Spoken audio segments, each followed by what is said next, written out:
Hi friends, it's Mrs. Little. Well, I decided to split up chapters 27 and 28 so that it was a little bit shorter for you to watch. I'm going to read to you now chapter 28, Only Charlie Left.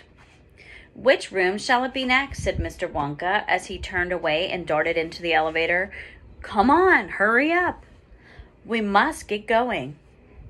And how many children are left now?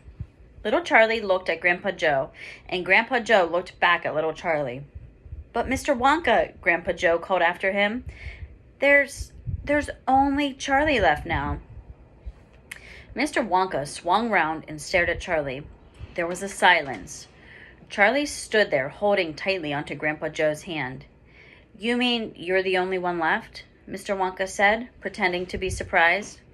Why, yes, whispered Charlie. Yes.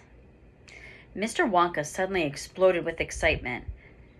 But, my dear boy, he cried out, that means you've won!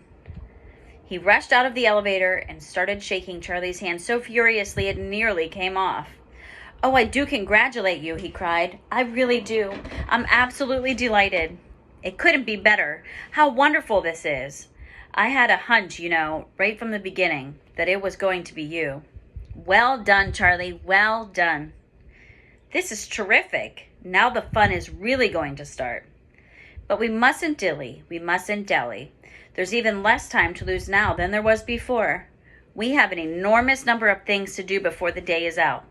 Just think of the arrangements they have to be made and the people we have to fetch. But luckily for us, we have a great glass elevator to speed things up. Jump in, my dear Charlie. Jump in. You too, Grandpa Joe, sir. No, after you. That's the way now then.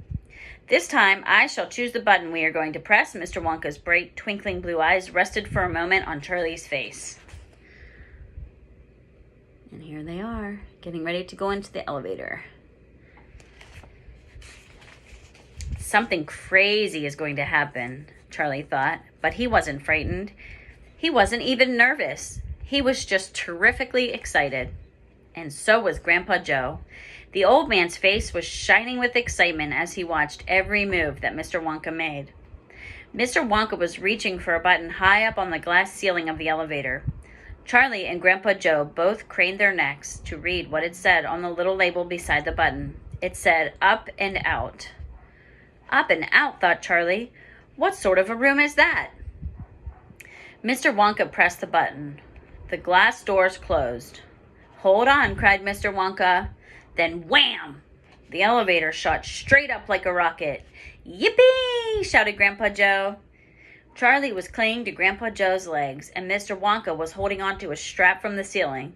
And up they went. Up, straight up this time, with no twistings or turnings, and Charlie could hear the whistling of the air outside as the elevator went faster and faster. Yippee! Shouted Grandpa Joe again. Yippee! Here we go.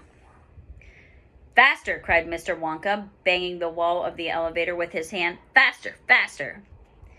If we don't go any faster than this, we shall never get through.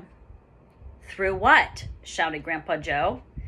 What have we got to get through? Aha, cried Mr. Wonka. You wait and see. I've been longing to press this button for years, but I've never done it until now. I was tempted many times. Oh yes, I was tempted. But I couldn't bear the thought of making a great big hole in the roof of the factory. Here we go, boys, up and out. But you don't mean, shouted Grandpa Joe, you don't really mean that this elevator... Oh, yes, I do, answered Mr. Wonka. You wait and see. Up and out. But it's made of glass, shouted Grandpa Joe. It'll break into a million pieces. I suppose it might, said Mr. Wonka, cheerful as ever. But it's pretty thick glass, all the same.